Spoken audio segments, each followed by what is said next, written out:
Big up yourself.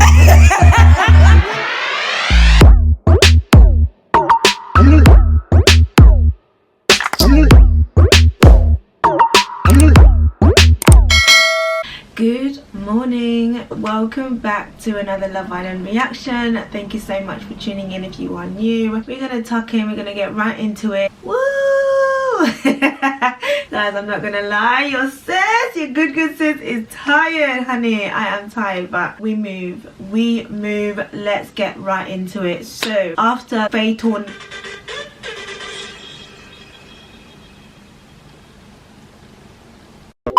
Wow. After Faye Tornado came and gone, peace has come in the Love Island, and it is now over for now. Like, it's calmed down a little bit, and we all knew it. I knew it. Teddy was gonna try and get Faye back. I feel like he feels like he's invested in her and he wants to be her savior. But listen here, yeah, you can't be nobody's savior. At the end of the day, sometimes as human beings we get to that place, do you know what I mean? Like, we invest in somebody, we've seen their good, their bad and the ugly, and I suppose that's what love is about. When you, okay, I'm gonna go in a little bit too deep and then I'm gonna rewind. When you commit yourself to somebody, when you make your vows to somebody, it's not just for their best, it is for their worst, it's for their ugly, you know? It's for that side that nobody would want but you want, because you know that you've got the capacity, you've got the grace to deal with it. That's what love is all about. And if I'm gonna be honest, I don't know if you guys saw Sideman's take on the situation. He actually said a lot of valid points which I agree on. I also personally feel like I blame producers for this, because let's be real and let's be honest, a lot of people deal with what we've seen on screen in regards to Faye and Teddy's situation. A lot of girls react the way that Faye reacts. I just think that ITV didn't need to publicize it to that extent. Like, they didn't need to showcase that. They have played a massive part in the breakdown of this companionship. They made Teddy look like the bad person in the first place. Meanwhile, Teddy was innocent and, you know, he stayed outside. And do you know the worst thing about the situation is they know the state of Faye. Like, they know all the issues that she's got, like she's expressed it. And also, they never even gave Teddy, prior to that, they never really gave Teddy much airtime.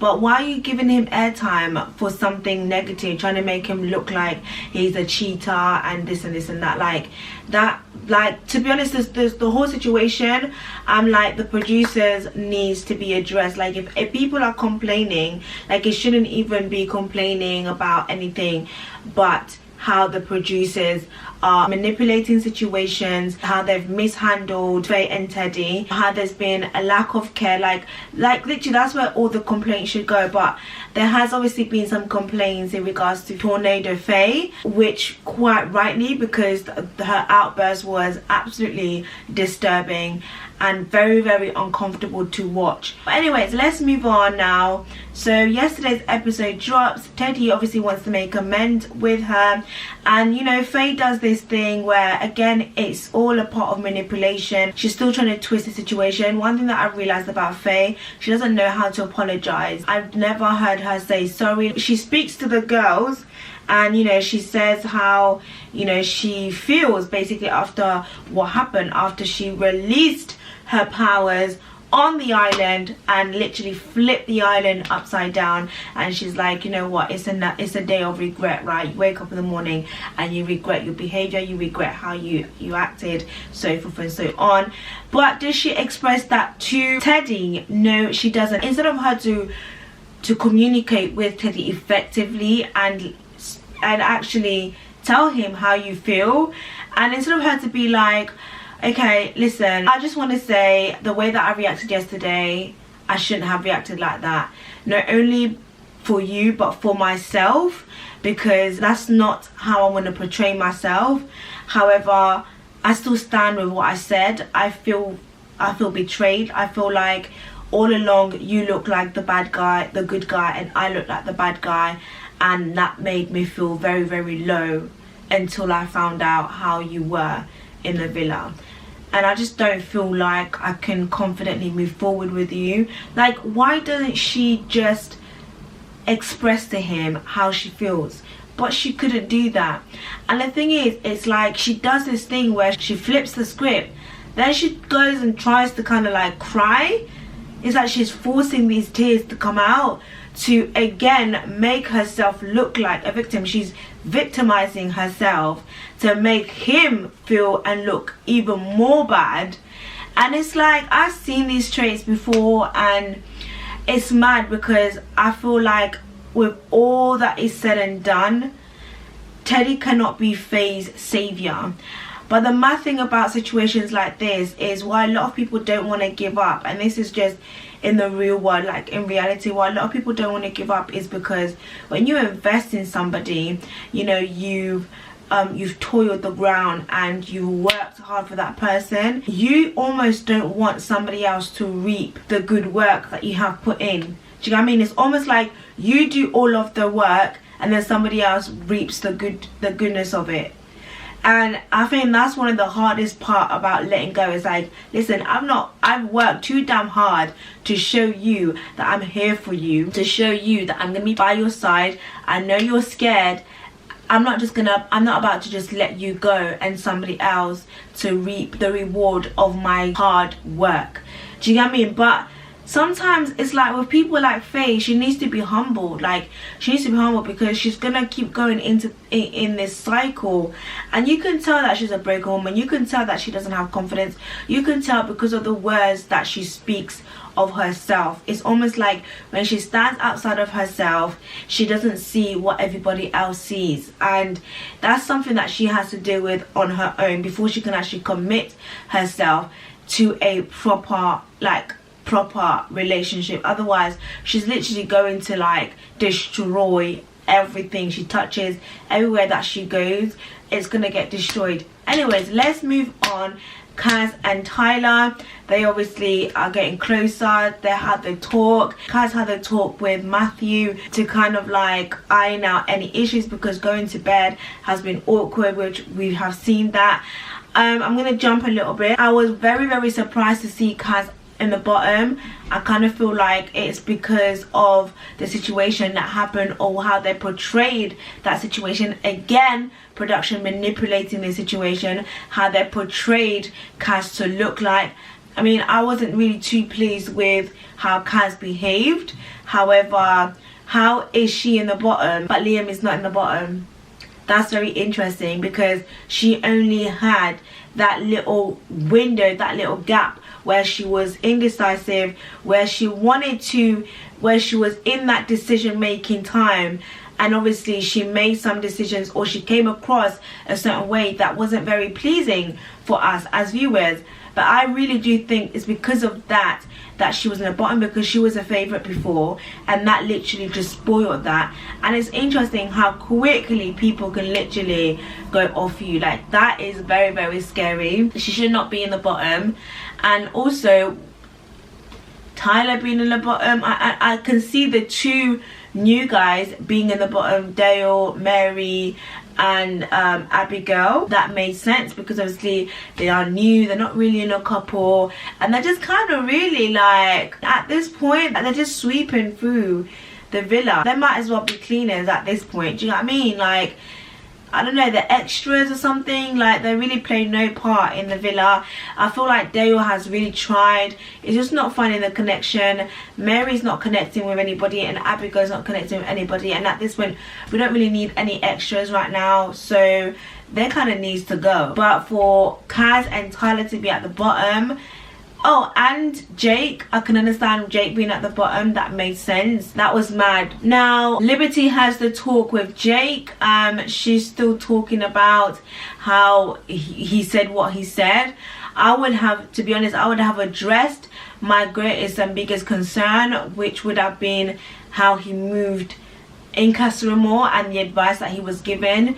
Her feeling like she wants to address the fact that he was stating that he just didn't want to rip her clothes off. That was in the beginning stage, darling. Like, get over it. This is the type of conversations that boys will have with boys, and there's certain conversations that girls will have with girls, and these are conversations that we just don't even need to know about. Like, do you know what I mean? Like, because it happens. Like, conversations like this will happen. Like, honestly, guys don't want to know the type of conversations that we have, especially with guys that we've only just met, that we just don't really know like that. Like, we will talk about you, okay? We will lay it down. I don't think that there's anything that I really need to be like addressing with you. If anything, I will kind of say it as a, like a joke. You I'd be like, oh, what, you didn't find me attractive like that? No. And you didn't want to rip my clothes off. Would you want to rip it off now? You know what I mean? Like, I will play around with it a little bit. I wouldn't take it so personal and be so like touchy about it. Like, no, I'll just be like, well, you made me your girlfriend, didn't you? Like, do you get me? Like, come on, sis, like, play about. Don't take it so seriously. Like, it was in the beginning stage and you grew, and that's what the beauty of a journey. You evolve, you develop. Imagine being with somebody like, okay, Liam and Millie are the perfect example. They had that sexual chemistry from the get-go. It's great to have that, but some relationships you don't have that. When the person grows on you, and guess what, you do get to that stage where you're like, I'm in love with you. Like, I just want to, you know what I mean? I just want to and it's all right. Like, don't compare your relationship to someone else's because, you know, you want that as well. It's like, listen, he made you his girlfriend, so forget about it. So yeah, yesterday was cool. It was chilled. To be honest, I don't really want to be seeing Faye on my screen anymore. I feel like the fact that she hasn't apologized is what is getting me the most, because I'm like, you're actually just going to be strutting around the villa as if you were the one that was done wrong. The way you spoke to that man, and I am so disappointed in Teddy for even trying to go back there. You need to be a man and you need to find your self-worth. I feel like a lot of the time we speak to women about having self-worth, but a lot of men as well. You also need to get a hold of your self-worth, because how are you going to be chasing a woman who disrespected you in front of everybody, not only the whole island but the whole nation, like millions and millions of people? She swore at you, she cussed you, she devalued you, she dethroned you. Like, you are literally like a nothing, non-existent nobody. Like, you think that you're gonna have a successful relationship with somebody like that? She can't even be like, you know what, as a woman, like, I don't ever think that it's okay to speak to a man the way that I spoke to you. And you want to be with that woman, like, you want to chase after that woman. You're done out here, mate. You are done out here. And that's why I'm just like, Teddy, like, I got you in it. Like, I got your back because I think you're a good man, but put some respect on your name. Because if you do that, it's going to be harder for us to respect you if you take somebody like that that's disrespected you. Do you know what I mean? That's the thing. It's like, if you don't respect yourself enough, how are we supposed to respect you? But anyways, that was yesterday's take. We'll see what's going to happen. And to be honest, I'm kind of like ready for it to end now. I feel like that whole Faye situation spoiled it for me, because I watched, just to go off topic for 1 second before I go, a while ago I watched a video that Marcel did with Yewande. Basically, it was when the whole Jeremy Kyle trial was on, and they were also they were not on trial, they were brought in to kind of talk about Love Island, right? And there was this massive topic and discussion about mental health and etc, etc, and they basically spoke about how they were treated on the island, out of the island, etc, etc. And after going through that and then seeing what ITV did, it just really makes me feel like, so you would rather put something entertaining, which we didn't find entertaining, I didn't, I speak for myself, I didn't find entertaining, at the expense of the islanders' mental health. But you wanted to do this whole big thing about mental health, especially because Caroline, who we love dearly, when she was on Love Island, died, and mental health had a massive part to play in that. You still manipulate the situation and you broadcast it. Like, to me, I'm literally like, I'm actually ready for it to end now. You know, it's entertaining. That wasn't even entertaining, that's the thing. Everything else, like, I feel like the storylines that's come out of it, I think they've been good, like, they've been great because they've been relatable.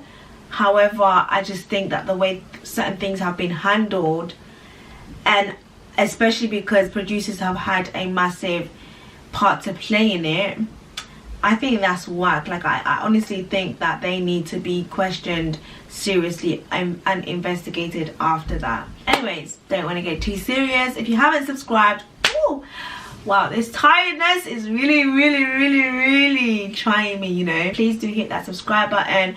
Listen, we are on the road to 10k, okay, and we need to be doing this. And lastly, I just want to give a shout out to all my fellow Leos. Big up yourself. Big up you, and happy birthday to anybody who is celebrating their birthday this month. Guys, hit the notification bell. I will speak to you guys on my next video. Peace, bye.